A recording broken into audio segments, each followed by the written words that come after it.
سلامونه نیکې هیلې مې ومنئ خدای دې وکړي چې روغ او جوړ به یاست د سکیچ اپ مکمل زده کړې نننۍ جلسه 10مه جلسه ده نو په نننۍ جلسه کې به موږ انشاءالله ځینې مسایل ګورو او کاروو به نو یو خبره چې په تېره جلسه کې د ما له یاده وتې وه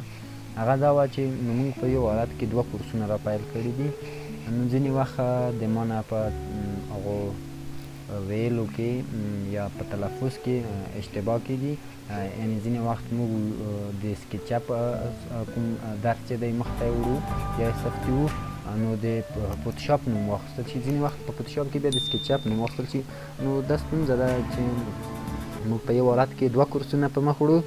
نو ځینې وخت په دغو اشتباهګانو چې صورت نیسي نو زه بخښنه غواړم له تاسو څخه نو راځو نن د سکیچ اپ 10م درس پیل کړو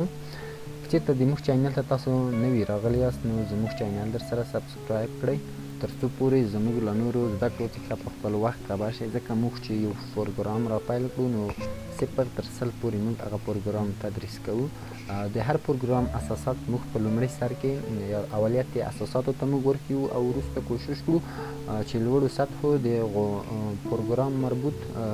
تدریس وکړو نو نننۍ جلسه کې زه غواړم چې دایره یا هم سرکل باندې کار وکړو چې په دایره کې موږ څنګه جوړولی شو یا هم د دایرې څخه په کومو ځایو کې استفاده کیږي نو راځو پیل کړو دایره یا سرکل وګورئ زه لومړی باید خپل هغه ویو ټاپ انتخاب کړم سمه ده وګورئ په لومړي حالت کې خو موږ نورمال دایره رسمولی شو هر ډول دایره چې موږ وغواړو کولی شو هغه جوړه کړو یا هم رسم کړو وګورئ دو ته ویل کېږي نورمال دایرې چې په هر ډول د موږ زړه وغواړي موږ کولی شو په هغو ډول دایره جوړه کړو یا هم رسم کړو نو د نورمال دایرې رسمول ډېر مشکل نه لري په دایره کې بل مهم شی چې هغه په ډایمنشن کې مربوط ډایمنشن راځي هغه ریډیس دی ریډیس وګورئ چېرته موږ دلته راشو لومړی سر کې موږ باید خپل هغه یونیټ یا هغه واحد چې دی د اندازهګیرۍ هغه موږ باید تغییر کړو سمه ده په متر باندې تر څو پورې په اندازهګیرۍ کې موږ د مشکلاتو سره مخ نه شو د مثال په ډول سره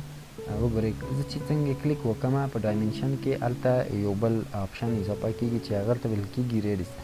ریډیس اصلا موږ شعاع ته ویل کېږي سمه ده یا په پښتو ژبه کې خو موږ وایو په شعاع باندې یادوو سمه ده نو شعاع ورته ویل کېږي ځکه په پښتو دري دواړو ژبو کې موږ دوی ته شعاع وایو نو موږ هم دوی ته شعاع وایو سمه ده ځکه پښتو نوم یې ماته دقیق نه دی معلوم چې پښتو کې به هم شعاع ورته ویل کېږي که دا یو عمومي نوم دی نو مهمه خبره دلته چې دا د شعاع ده وګورئ اصلا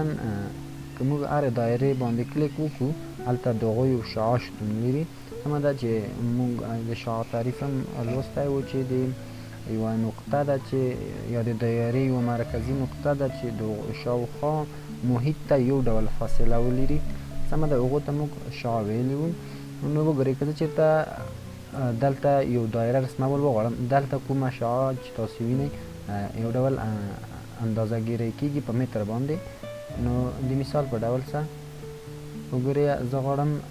دغه کومه شعاع چې ده دلته 1 متر او دقت یې یو څه ډېر دی 0.28 که چېرته زه دا په ډایمنشن باندې وګورم نو د دو شعاع اوږدوالی به انشاءالله همدومره وي سمه ده وګورئ سمه ده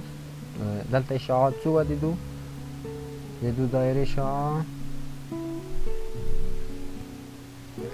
سمه ده وګورئ که زه یو بله دایره رسمول وغواړم نو هلته تاسو په ډایمنشن کې کتلی شئ چې موږ یو یا هم زه لومړی باید هغه دقت چې دی یا هغه راوند اپ یې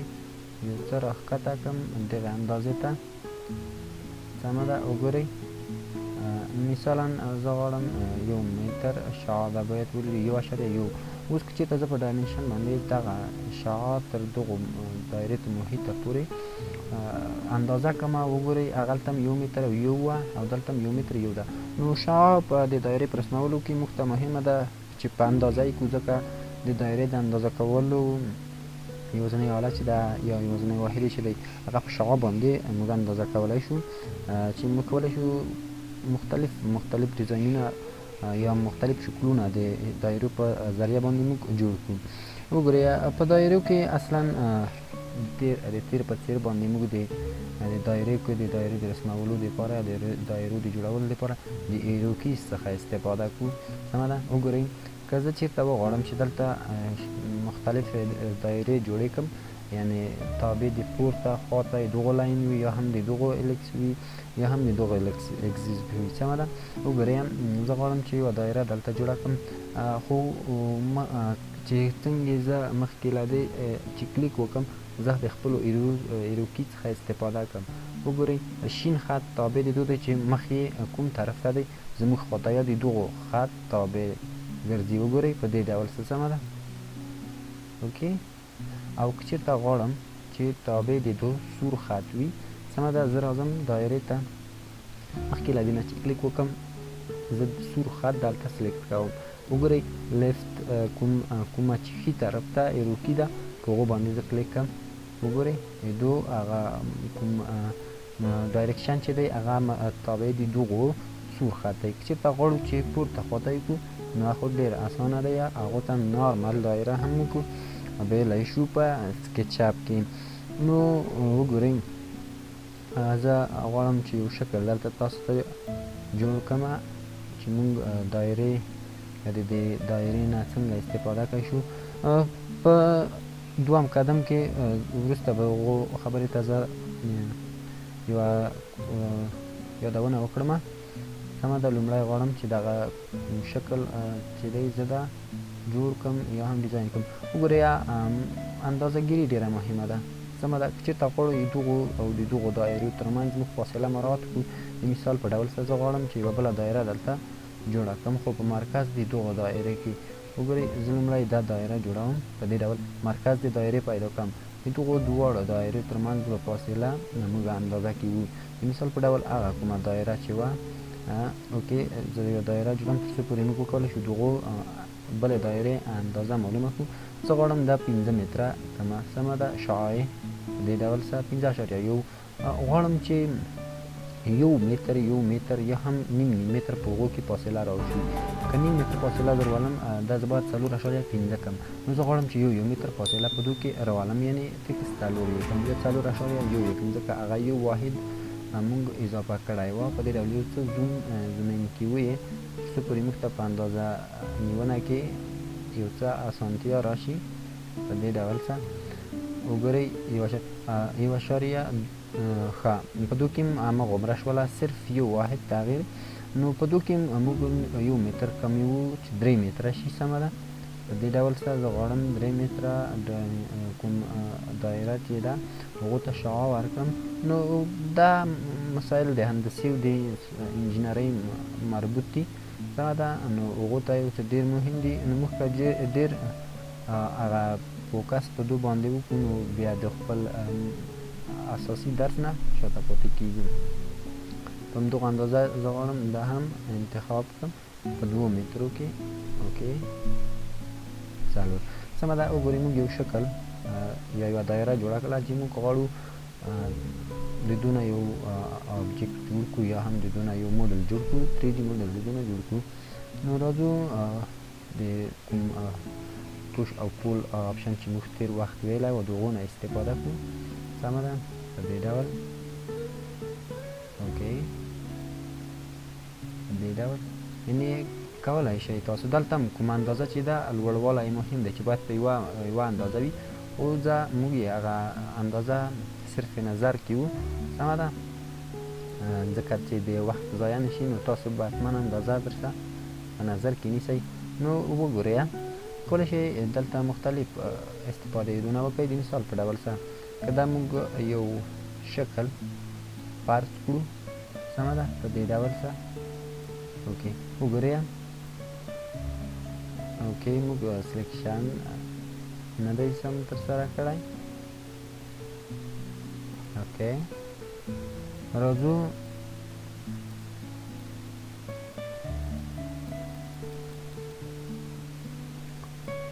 اوکې نو د موږ کوم موډل چې جوړ کړی و هغه د دایرې نه دی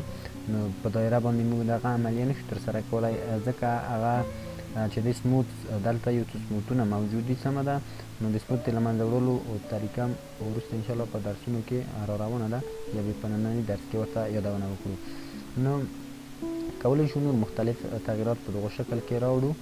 وګورئ که چېرته د موږ شکل دلته یا دایره وای یا هم بدون د دایرې نه بخښنې سره یا مستطیل وای یا مربع وای نو موږ کولی شوی په هغو کې هر ډول تغییرات چې وغواړو وکې راوړو سمه ده کنټرول په دې ډول څه مثال په ډول څه زه داسې که چېرته د موږ دغه کوم اوسنی شکل چې دی جوړ کړی دی نو که چېرته دا په دې ډول وای سمه ده نو موږ کولی شو په هغو کې هر ډول تغییرات راوړو د مثال په ډول په دغو کوم شکل چې موږ د مخکې څخه جوړ کړی و په دغو کې ما غوښتل چې د ډول تغییرات راوړم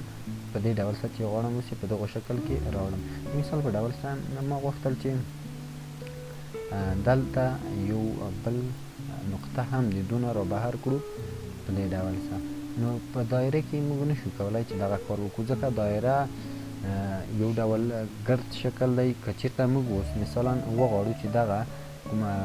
بیروني ساحه چې ده بیرون ته راوباسو نو دا سبب د لوی کېدا کې دي نو ځکه په دې باندې موږ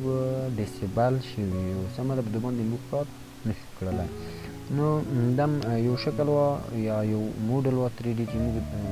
وکړه چې د دایرې څخه یې جوړ کړو اصلا وګورئ سموت څه شی دی یا څه ته ویل کېږي که چېرته موږ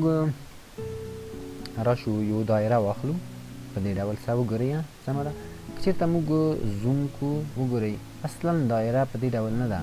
وګورئ دایره خو مستقیمه ده مستقیمه نه ده یعنې هره نقطه د مرکزي نقطې څخه د دایرې باید مساوي فاصله لري حال دا چې دلته مساوي فاصله شتون نه لري نو دونه موږ دغه هدف اخیستی شو چې دا د دو سموت چې دي ډېر دي د مثال په ډول څه وګورئ که زه یو بله دایره دلته راواخلم په دې ډول څه وګورئ د سموت د له منځه وړلو لپاره یا د ډیرولو لپاره موږ یو شارکټ کی لرو چې دغه شارکټ کی ته وګورئ که چېرته موږ آلټ شیفت او کومې د منفي او مثبت علامې چې دي ګورئ آلټ شیفت که چېرته موږ منفي بټن ووهو وګورئ دغو هغه شکلونه چې دي هغه په ډېرېدو په حالت کې دي سمه ده وګورئ کنټرول شیفت او په بخښنې سره آلټ نه وه کنټرول شیفت وګورئ تاسو د دایرې څنډو ته وګورئ سمه ده یو ډول بیضوي ته جوړېږي یا هم پولیګون سمه ده په بخښنې سره پولیګون وګورئ